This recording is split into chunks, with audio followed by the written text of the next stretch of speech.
In this video, we're going to see how we can use Excel solver to solve linear programming problems.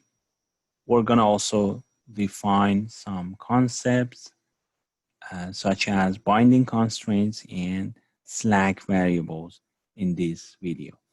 So we managed to formulate a simple maximization problem where we wanted to decide about the number of standard bags and deluxe bags to produce, and we wanted to maximize the profit, and we had some limitations, we had some constraints in terms of the number of hours available from different production departments, from cutting and dyeing, sewing, finishing, inspection, and packaging.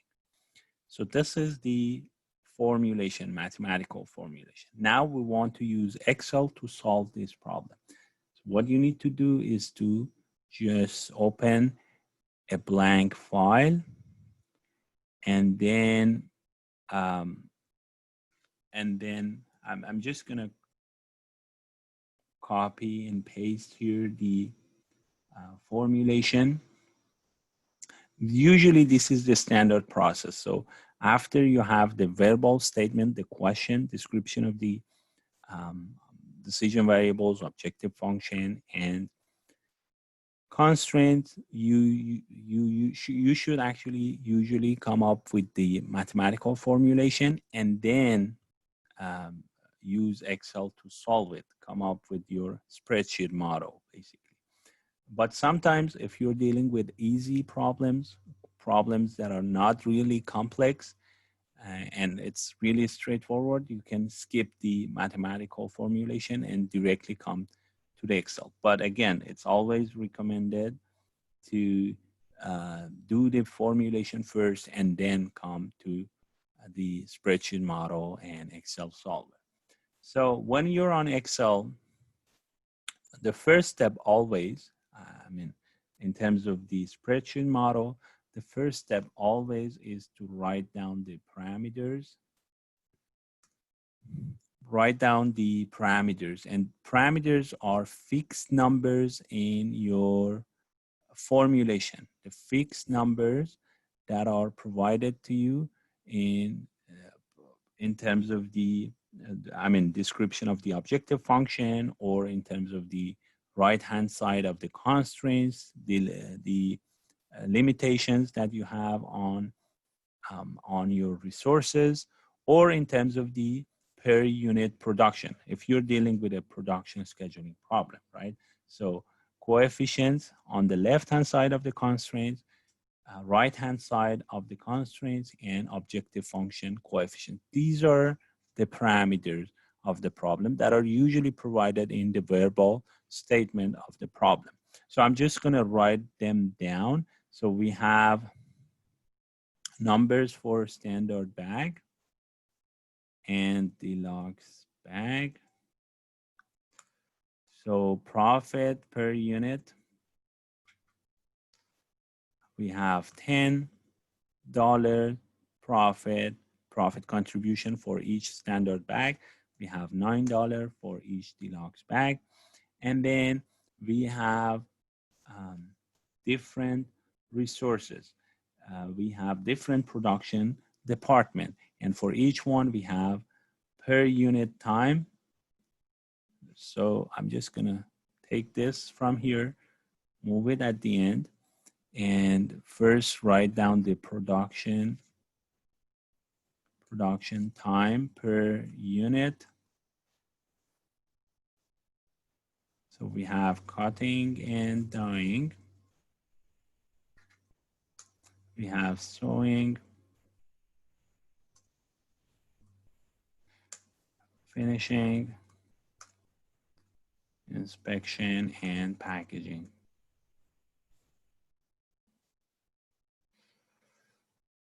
And then we have the per unit production time. So for 1 unit of standard bag, we need 7 by 10. So I'm just gonna put equal 7 divided by 10. That's the safest way to type. because whenever, if you just type the fraction, Excel is going to by default change it to date. And that's not what we want. So you can type this way, equals 7 by 10, or you can change the format. Let's say, for this one, for sewing, you can change the format to fraction, and then type, let's say, 1 by 2 divided by 2. That way it just types 1 divided by 2, and it shows the actual number, which is 0.5. All right. So that's something that you can do, but I'm more comfortable with just typing the number and putting equal before them. 7 divided by 6, 5 divided by 6, 1, 2 divided by 3, 1 divided by 10, 1 divided by 4.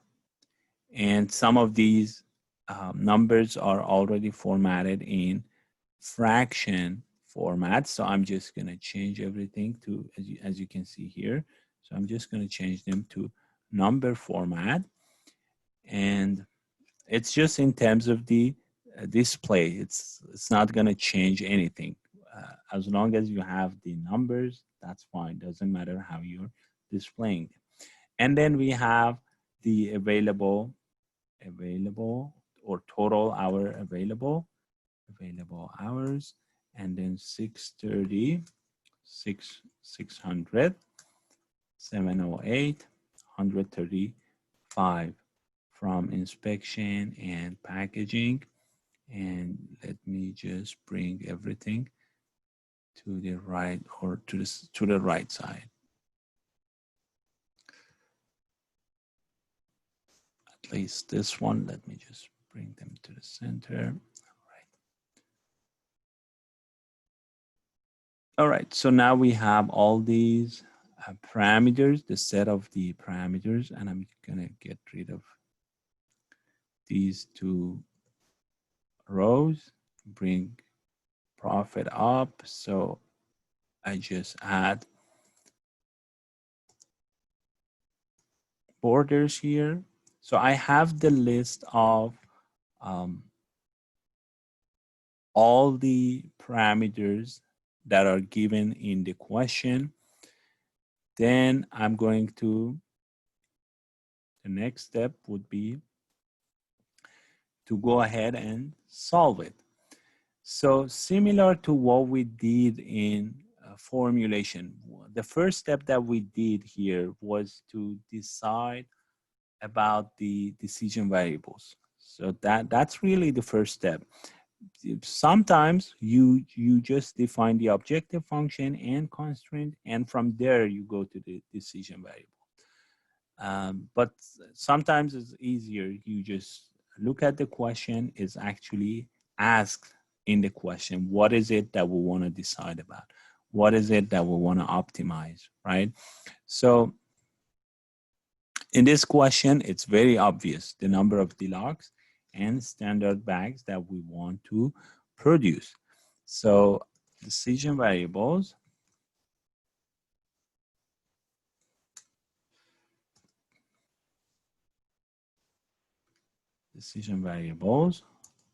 or decision production or amount of production of standard bags and deluxe bag. I'm gonna copy those, put them here. So decision variables, you remember in our formulation, we assigned one variable to each one of our decision variables, to each one of these decisions. So S denote for the number of standard bags that we want to produce, D for the number of deluxe bags that we want to produce. So, and those, both of them are variables, right? We don't know them yet before we solve this problem. What we are going to do here in Excel, we're going to assign one cell to the amount of production for a standard bag, which is going to be S here, and one to the amount of production for deluxe pack, which is going to be D here in our formulation. So I'm going to go ahead and highlight these two cells. So these are going to be my decision variables. So I have my decision variables, the amount of production of standard bags and deluxe bags. Next step would be to write down the objective function. Objective function.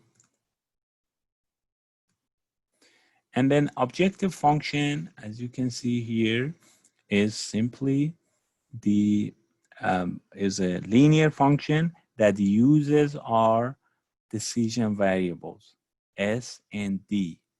So 10 times S plus 9 times D. So this is what I want to maximize in this case. So I want to maximize objective function is profit. And of course, I want to maximize it. Again, I'm going to highlight this, but this time objective function is not is variable, but there is a formula for it. So I'm just going to type equal. So objective function is always one cell that contains a formula. And in this formula, we will be using our variables. At least one of these variables should be used. So this statement is not always true. So you may have an objective function. Sometimes we're just looking for a feasible solution. So you just doesn't really matter what you put in objective function. As long as you find one feasible solution, you're happy with that. But that's really above the scope of our course. We usually, we have to use one of these variables, at least one of these decision variables in our objective function, which is the case in here. 10 times S, profit per unit for a standard bag, times the number of standard bag to be produced, plus 9 times deluxe bag. So I can type these 10 and 9, but since I've already typed them in as my parameters, I'm going to use them here. So I'm going to go ahead and type the formula. So I can say 10 times number of standard bags plus 9 times number of deluxe bags. Or I can go ahead, so that's fine, or I can use the sum product function, which is usually a better approach because not always we're dealing with two variables. You may have a longer problem, a longer list of decision variables. So it makes sense to use sum product function. So sum product function, the set of objective function coefficients, and then the set of decision variables. You just need to make sure that everything is either in rows or columns. I mean, your decision variables and the coefficient for those. So that's it. Let me just show you the formula here.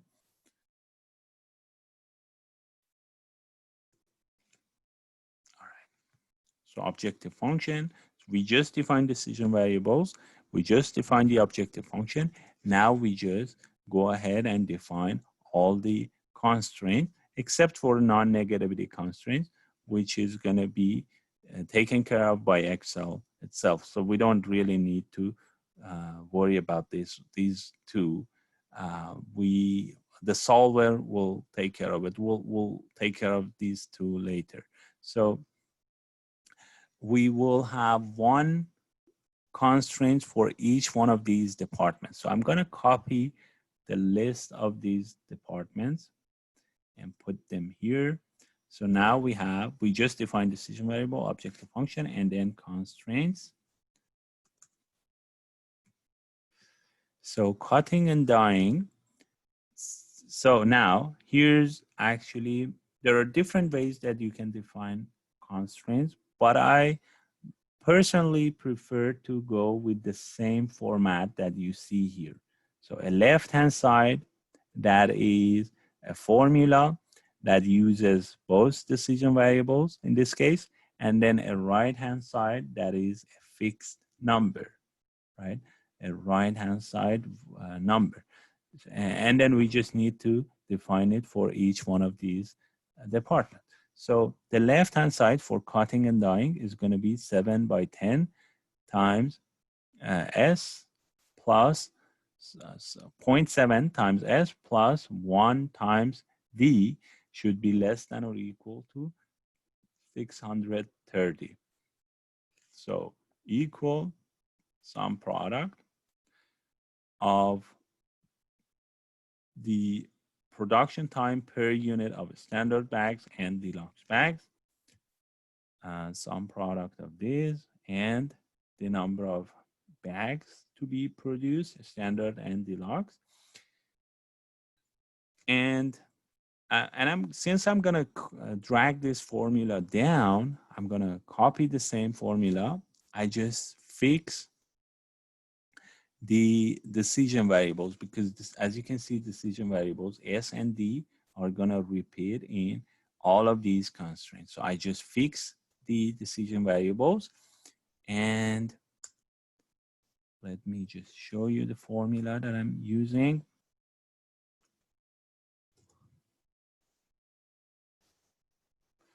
All right, so the left-hand side should be less than or equal to 630. So that is my, this is my constraints, and let me just put it in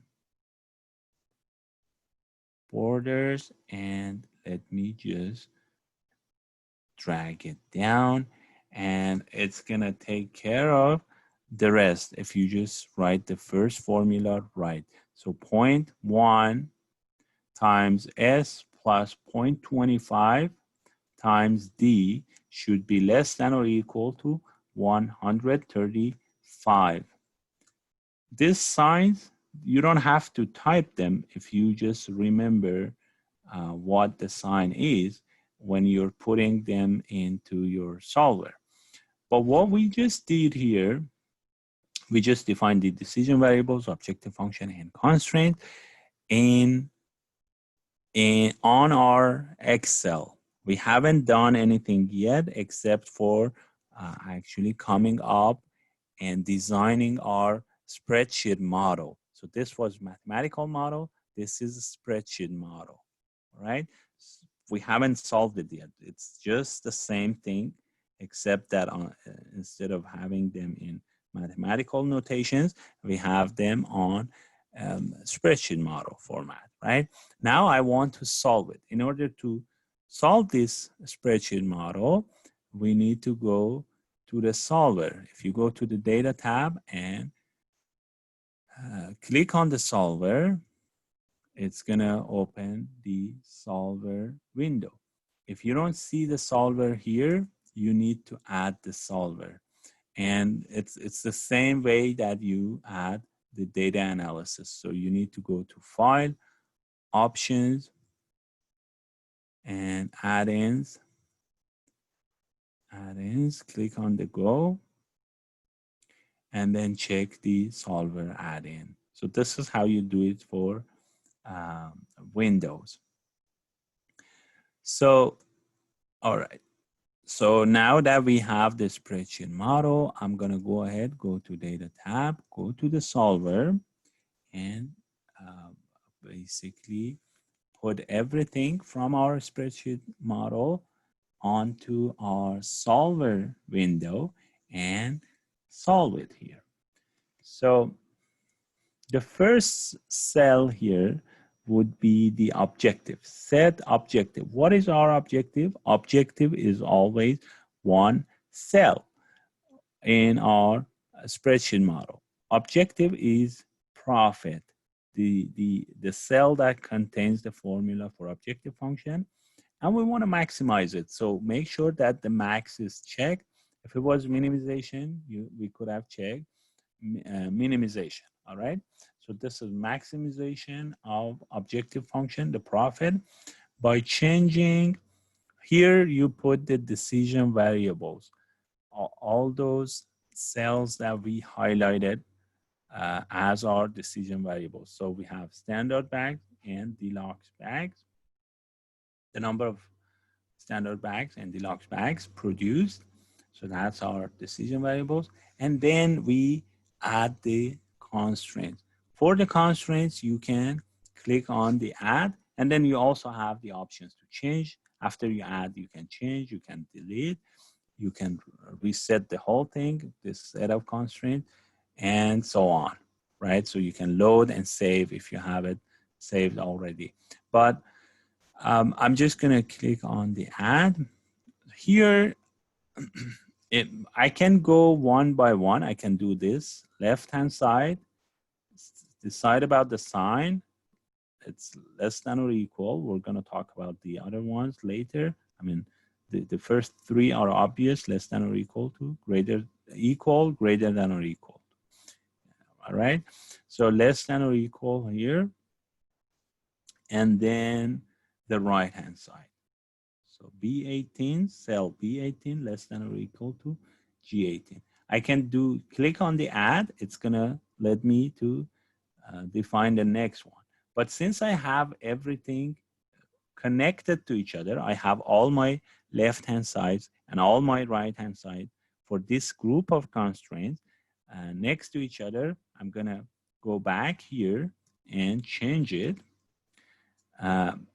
If I put all the left-hand side and all the right-hand side, as long as they're connected to each other, and as long as you have the same number of cells here and here, Excel is gonna take each cell here and find the corresponding cell on the other side and make one constraint cell by cell.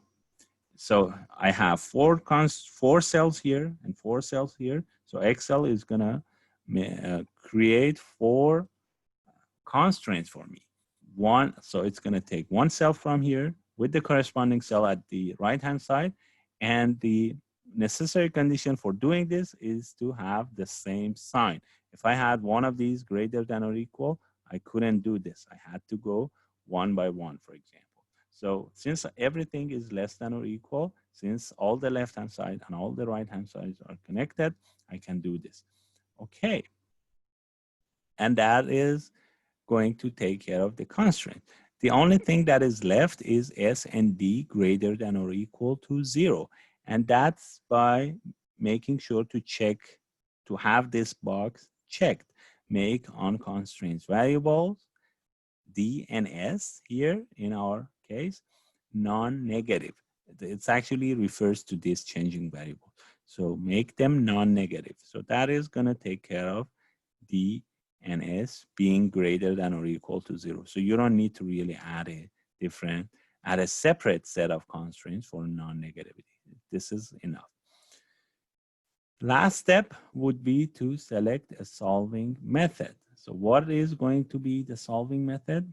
It's going to be simplex method. Simplex method is a much faster and always accurate technique for always accurate solving method when you're dealing with linear programming type of problem. So because of that, we're going to change this to simplex LP. This is not a nonlinear. We're not going to use evolutionary technique. We are going to go with simplex LP. And that's it. So we have set up our solver parameters, and we can go ahead and solve this problem. Maybe one last thing before we go ahead and solve. Sometimes after you solve it, you may get answers that are not 100% accurate. Or I mean, if you're doing it on Mac, the answers that you get might be very slightly different. So you may want to actually check the options here. So one thing that should not be checked is this one for sure. Ignore integer constraint. This should not be checked, especially when we are dealing with binary or integer type of problems that we will be dealing with later in this course. But for now, this actually is the constraint precision. So this should be a small number. And then I don't really see any reason. The only thing that I've seen based on my prior experience with the students is this one that sometimes makes troubles when dealing with integer LP problems. So just make sure that this one is not checked and press OK. So we're good. We have everything set up. I can press on the solve. So Excel gave us this message. Solver found a solution, which is hopefully a unique solution. All constraints and optimality conditions are satisfied.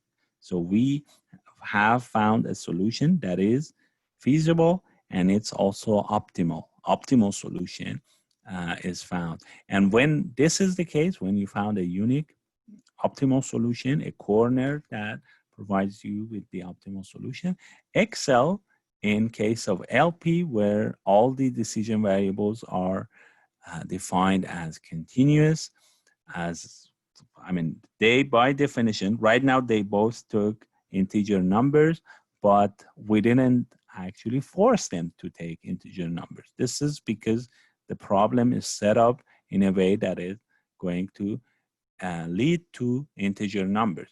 But if that wasn't the case, we didn't, I mean, these two numbers could have been decimal numbers, right? So we didn't force them to be decimal. When that is the case, when you have linear programming with decision variables that can take this decimal numbers, all of them, Excel is going to provide you with 3 reports.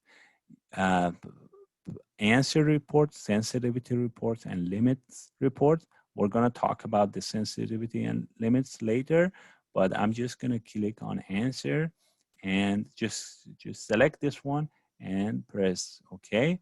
So we're going to see the answer report, and we're going to talk about some of the terms that we see on that report.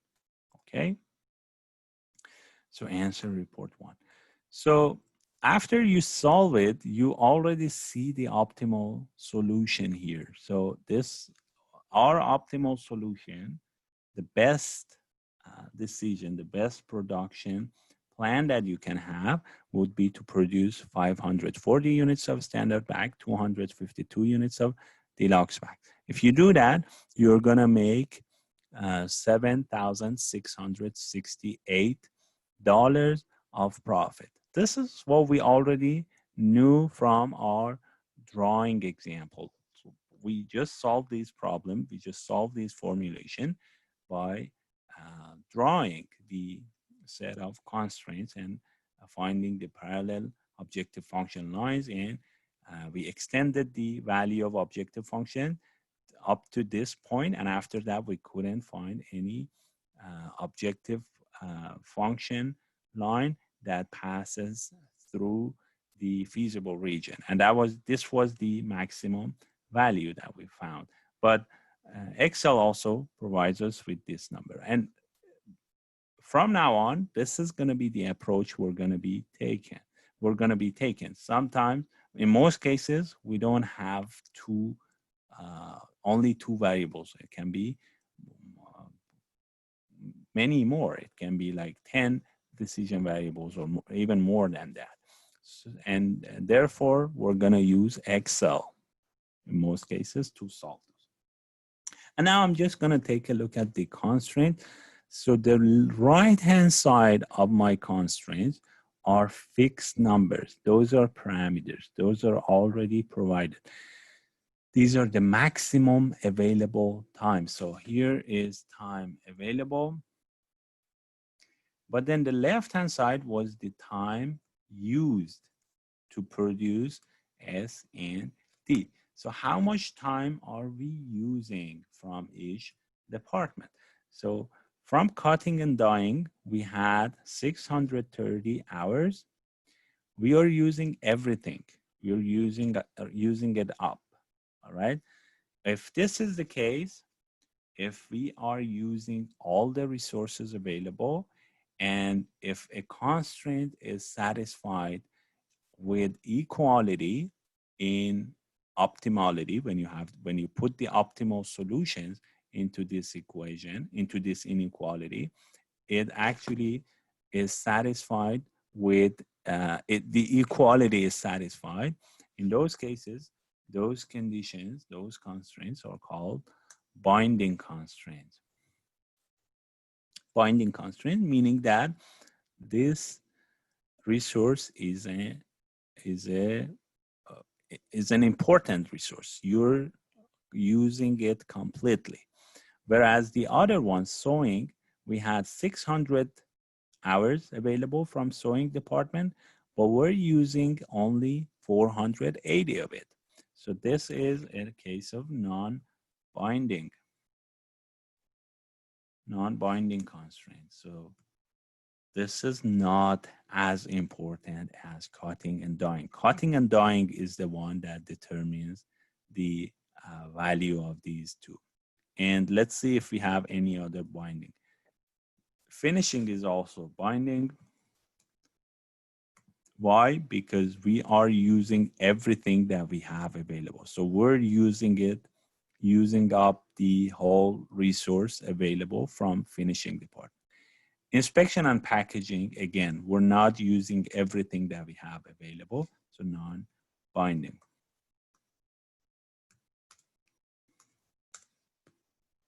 All right. So if they're binding, you don't have any slack. Slack is unused resource. Here for the cutting and dyeing, we don't have any slack, right? Whereas for sewing department, we have a slack of 120. So the slack is the difference between the right-hand side and the left-hand side that is realized by the optimal solution. So if you just plug in these two numbers, if you plug these two numbers into the equation for, or left-hand side for sewing, it's going to give you 480. So the difference between the left-hand side and the right-hand side is 120, which is the unused. So slack here is 120, is actually 600 minus 480 is 120 hours of slack. So that's the definition of slack variable, and it's actually a variable. So here in this problem, in this inequality, if we just add a slack variable, like we can have half of S plus 5 over 6 D plus slack 2, for example, slack with sub-index of 2 equals 600.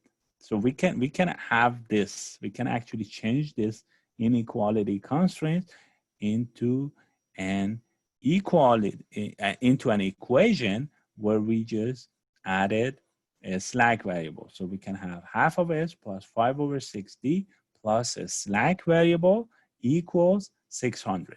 And in optimality, the slack is going to be 120 for this one. And then for this one, slack is the difference between 135 and 117, which is 18 here. Let me just put 135 minus 117,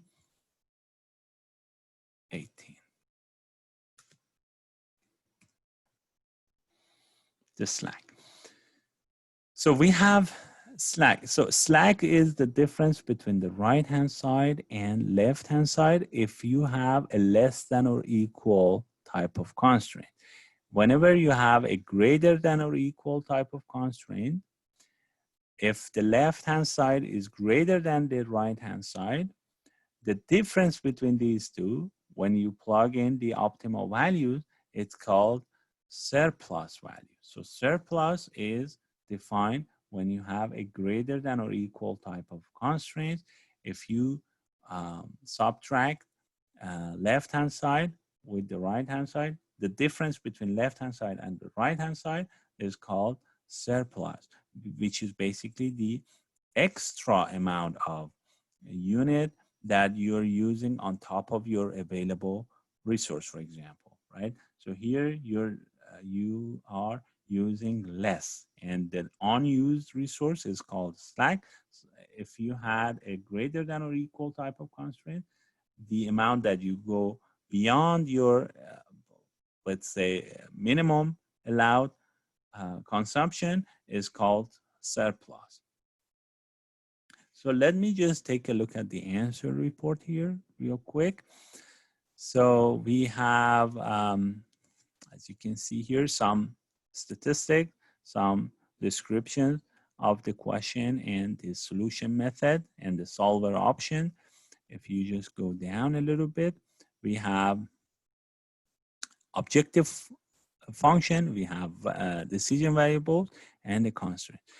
For objective function, it just shows you where it's located on your spreadsheet model, but the main value that we needed is this one, the final value. For the decision variables, the name of the decision variables, where they're located, and also their final value. And also it tells you about the type of decision variables. Here, even though they both happen to be integer numbers, but we didn't impose any condition on the type of decision variables. So we considered them as continuous type of variables. So here it tells us that they're both continuous type of variables. They're not binary. They're not integer variables by definition, right? They happen to be integer, but we defined them as continuous type of variable. And then for the constraints, we have, again, the location of the left-hand side, and then the name of each one. If you assign a name to the left side of your left-hand side, the names appear here. And the same thing with respect to variable cells and objective function. If you assign a name in your spreadsheet model, Excel shows them here. Cell value, this is the left-hand side, the value of the left-hand side, and then the slack, and then it tells you if they're binding or not binding, and it also tells you about the formula of the equation left-hand side, the sign less than or equal, the right-hand side, which is the value. And then if there's any slack, unused resource from each one of these constraints.